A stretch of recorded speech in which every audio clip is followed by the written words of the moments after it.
வணக்கம். இன்றைக்கி நம்ம பார்த்தீங்கன்னா, ஹில்ஸ் பம்பு பத்தி தான் பார்க்க போறோம். இந்த ஹில்ஸ் பம்பில ஆயில் எப்படி சேஞ்ச் பண்ணலாம் அப்படிங்கிறத பத்தி பார்க்க போறோம். பொதுவா பார்த்தீங்கன்னா, நம்ம ஆயில் சேஞ்ச் பண்ண வேண்டிய அவசியமே இல்ல. அதுக்கான ஒரு வீடியோவ நம்ம போட்டிருக்கோம். 1 வருஷம் ஆனாலும் பரவாயில்ல, 2 வருஷம் ஆனாலும் பரவாயில்ல. உங்களுக்கு பம்பு ப்ராப்ளம் இல்லாம உங்களுக்கு ஆயில் கண்டெய்னருக்குள்ள வாட்டர் போகாம இருந்தாக்கி, கட்டாயமா நீங்க வந்து ஆயில் சேஞ்ச் பண்ண வேண்டிய அவசியமே கிடையாதுங்க. டூ வீலர் மாதிரியோ, கார் மாதிரியோ நீங்க வந்து ஆயில் சேஞ்ச் பண்ண வேண்டிய அவசியமே கிடையாது.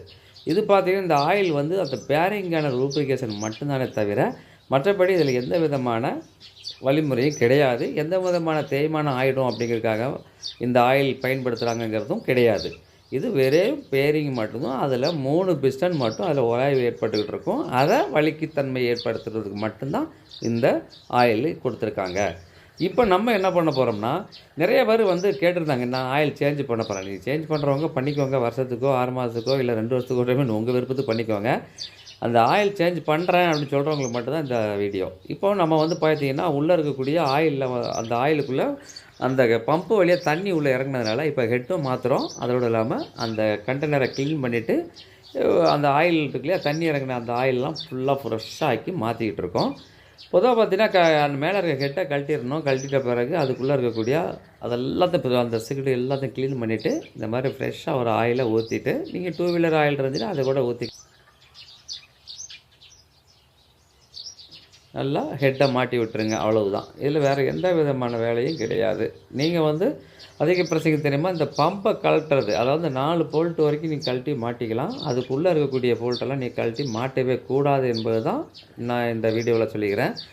அந்த 4 அந்த ஹெட்டில் இருக்கக்கூடிய ஹெட்டை வந்து 2ஆக பிரிக்கக்கூடாது. அதை பிரித்து நீங்கள் திருப்பி மாட்டினீங்கன்னா அசம்பிள் மாறி போயிடும். உங்களுக்கு பெரும் பிரச்சனை ஆயிரும். அதனால் அந்த ஹெட்டை பிரிக்காமலே நீங்கள் வந்து அந்த ஹெட்டை மாட்டிக்கிறது ரொம்ப நல்லது. சில அசம்பாவிதத்தில் அதாவது அந்த ஹெட்டு வந்து ஒர்க் ஆகாமல் இருக்கிறத வந்து நீங்கள் தடுக்கலாம். அவ்வளோதான். இப்போ நாம் வந்து அந்த ஹெட்டெல்லாம் மாற்றியாச்சு. மாற்றி பார்த்தீங்கன்னா, பக்காவா இன்றைக்கி ஓடிக்கிட்டு இருக்கு. வழுக்குத்தன்மை ஏற்பட்டு போயிட்டுருக்கு. இந்த மாதிரி இங்கே ஆயில் மாற்ற வேண்டிய அவசியம் இல்லை. ஆனால் நான் மாற்றுவேன் அப்படின்னு சொல்கிறவங்களுக்கு இந்த வீடியோ. இப்போ பார்த்தீங்கன்னா, எப்படி ஆயில் மாற்றணும் அப்படிங்கிறதுக்கு நம்ம தெரிஞ்சுக்கிட்டோம். பெரும்பாலும் நீங்கள் ஆயில் மாற்றுறத தவிர்த்துருங்க. ஏன்னா ஆயில் மாற்ற வேண்டிய அவசியமே கிடையாது. ஃபால்ட்டு ஆகாத வரைக்கும். நீங்கள் ஹெட்டு மாற்றும்போது நீங்கள் ஆயில் பார்த்துக்கலாம். ஹெட்டை கழட்டி நீங்கள் வேறு ஏதாவது நீங்கள் வாசரோ அல்லது அது உள்ளே இருக்கக்கூடிய ஓவரிங்கோ கழட்டி மாட்டும்போது வேணுமோ நீங்கள் ஆயிலை மாற்றிக்கலாம். அதில் மற்றபடி எப்பவும் நீங்கள் ஆயில் மாற்ற வேண்டிய அவசியம் கிடையாது. மாற்றுறவங்களுக்கு மட்டும்தான் இந்த வீடியோ. இப்போ பார்த்தீங்கன்னா, நம்ம ஆயிலெல்லாம் மாற்றிட்டோம். இப்போ நம்ம பக்காவா அருமையாக ப்ரெஷர் ஜம்முன்னு வந்துக்கிட்டு இருக்குங்க. உங்களுக்கும் பம்பு சர்வீஸ் பண்ணணும்னா ஸ்க்ரீனில் தெரியுற நம்பரை கான்டாக்ட் பண்ணுங்க. இந்த வீடியோ பிடிச்சதுன்னா ஒரு லைக்கை போட்டுட்டு உங்கள் நண்பருக்கு ஷேர் பண்ணுங்கள். இது போன்ற இன்ஃபர்மேஷனுக்கு சன்கூல் தமிழ் சேனலை சப்ஸ்கிரைப் பண்ணிக்கோங்க. மீண்டும் இது போன்று வேறு ஒரு நல்ல வீடியோவில் நாம் சந்திப்போம். அதுவரை நன்றி, வணக்கம்.